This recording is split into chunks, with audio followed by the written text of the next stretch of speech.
प्रकृति के अनुकूल जो पैदा होता है, आप उसको पूरा पूरा भोजन दीजिए शरीर को। ऐसा आवश्यक नहीं है कि बहुत ज़्यादा महंगा चीज़, बहुत ज़्यादा महंगे आइटम खाएंगे तभी आप स्वस्थ होंगे, नहीं।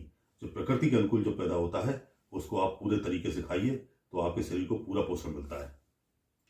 दूसरा, हमारा दैनिक जीवन में जो टाइम से सोना, टाइम से खाना खाना और हमारा जो नेगेटिव विचार है उसको पॉजिटिव में ले जाना, ये हमको स्वस्थ करता है। हम बीमार हो जाते हैं तो आप देखें उसमें सबसे ज़्यादा समस्या किसको होती है, वो है हड्डी को होती है। तो हड्डी से 40 साल के बाद प्राय काफ़ी लोग परेशान होते हैं। सीनियर सिटीजन होने के बाद ये निश्चित है कि हमारी हड्डियां युवा जैसी नहीं रहती हैं, उसमें कुछ ना कुछ दोष उत्पन्न होता है। लेकिन अगर आप अपना दैनिक जीवन के अंदर खान पान और व्यवहार अगर सही रखते हैं तो आपके हड्डियों को एक लंबे समय तक उन समस्याओं से मुक्ति मिलती है। और अगर समस्या हो भी जाती है तो आपको उसमें राहत मिलती है। और उसके साथ में आज मैं आपको 2 आसन इस प्रकार से बताता हूं योग के, जिसे करने से आपके अंदर जो हड्डी की समस्या है उसके अंदर काफी लाभ मिलता है, आपको राहत मिलती है। तो वह क्या है इसको समझिए आप। तो पहला उसमें आसन है अर्ध मच्छेंद्रनाथ आसन। मच्छेंद्रनाथ हमारे बहुत बड़े संत हुए थे, तो वह इस स्थिति में बैठते थे और इस स्थिति में जो है वह इस आसन से अपने को स्वस्थ रखते थे। तो ये अर्ध मच्छेंद्रनाथ आसन उन्हीं संत के नाम से पड़ा है। तो इसको आप देखें कैसे करना है आपको। तो आप ये जो टांगे हैं इनको सामने आप फैला लें और फैलाने के बाद में सीधे बैठें। इसके बाद फिर जो अपनी ये दाहिनी टांग है ये, इसको आप नीचे इस तरह से दबा के रखें इसको, और जब दबा के रखेंगे इसको इस तरह से, और फिर ये जो टांग है आपकी, ये जो पंजा है इसको उठा के आप इसको इस तरह से ले आए। ये देखिए आप, ये अर्ध मच्छेंद्रनाथ हमारे संत थे, तो ऋषि थे, वह इस तरीके से बैठा करते थे। तो ये हमारा पैर ये इसके नीचे रहेगा और ये पैर इसको क्रॉस करता हुआ घुटनों को ये इस तरफ आ जाएगा, और इस तरफ आ जाएगा। तो इसके बाद फिर हमको जब आसन करेंगे तो इसके अंगूठे को हम इससे जो बायां हाथ है इसी से छुएंगे इसको, और ये हाथ पीछे ले जाएंगे। अगर आप टिका सकते हैं जमीन में तो टिका लीजिए, जिससे आपको सहारा मिलेगा, नहीं तो आप उसको कमर पर रख सकते हैं। तो इस तरह से आप बैठेंगे सीधे, और सीधे बैठने के बाद कुछ सेकंडों तक जितना आप बैठ सकते हैं, 5 सेकंड 10 सेकंड उतना बैठिए, इससे आसन पूरा हो जाता है। तो ये अर्ध मच्छेंद्रनाथ आसन करने से, और आपका जो थोड़ी है, थोड़ी आपके बाएं हाथ के कंधे से टच होगी इस तरह से, ये तो इस तरह से ये आसन पूरा होता है। बायां हाथ आपका पैर का अंगूठा टच करेगा और दाहिना पैर आपके जो नीचे की साइड में दबा रहेगा, और ये थोड़ी आपकी कंधे से टच रहेगी। तो ये अर्ध मच्छेंद्रनाथ आसन पूरा होता है।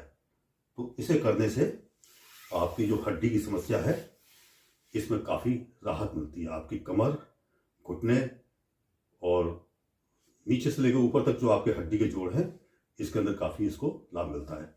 और वैसे भी आप इसको इस तरह से बैठ सकते हैं। जब इस तरह से आप बैठेंगे तो आप देखिए, स्वतः ही आपको एहसास होगा कि आपके शरीर को किस प्रकार से लाभ मिलता है। आपको अंदर से आंतरिक रूप में बहुत ही उत्साह महसूस होगा। तो इस तरह से बैठिए आप, और बैठने के बाद जितना आप चाहें उतना आप आसन लगा सकते हैं। तो पुनः आप देखें कि जो है इस तरह से पैर को दबा दिया नीचे, इसको इस तरफ लाए, और इसे बाएं हाथ से हमने अंगूठे को छुआ और ये हाथ पीछे ले गए। पीछे ले जाने के बाद कमर से टिकाते हैं, नहीं तो आप जमीन से टिका के सहारा दे सकते हैं। और इसके बाद थोड़ी को हमने अपने कंधे से छुला दिया।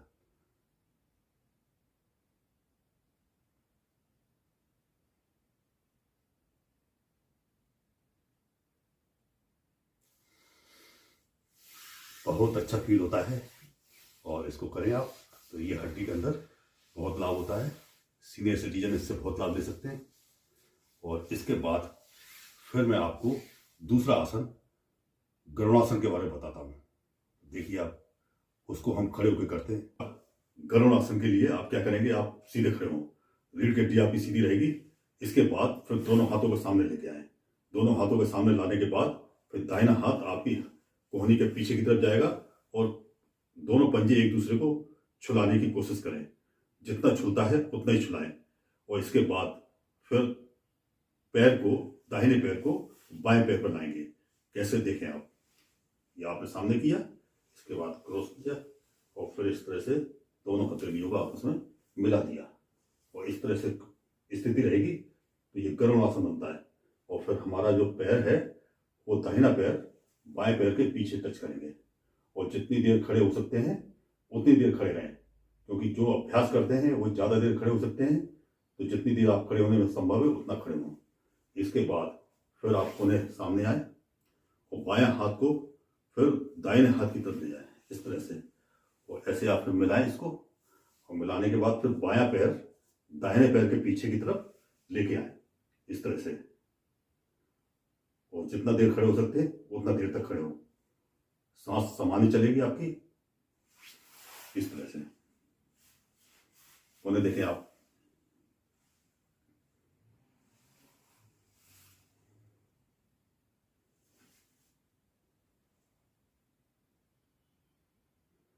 और इसके बाद अगर आप नहीं खड़े हो सकते हैं तो आप वॉल का सहारा भी ले सकते हैं। इस तरह से आप करें, बना लें, और इसके बाद वॉल के सहारे टिक के और इस तरह से सहारा लेके आप खड़े हो सकते हैं। काफी देर तक खड़े हो सकते हैं इस तरीके से। इसमें आपको उतना ही लाभ मिलता है जो आप समान तौर पर कर रहे हैं।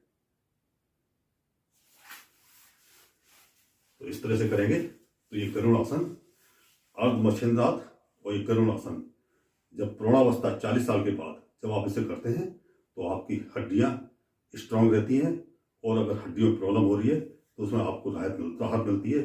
सीनियर सिटीजन होने के बाद आपकी हड्डी युवावस्था जैसी तो नहीं हो सकती है, लेकिन इसमें आपको काफ़ी राहत मिलती है, लाभ मिलता है। तो आप इसे मेडिसिन के साथ यूज़ करें। मेडिसिन जो आप ले रहे हैं वो तो लेते रहें, लेकिन साथ में अगर ये अर्ध मच्छिंद्रासन और ये गरुड़ासन करते हैं तो आपके हड्डियों को बेहद लाभ मिलता है। तो करें, लाभ लें, स्वस्थ रहें, प्रसन्न रहें। जय राम।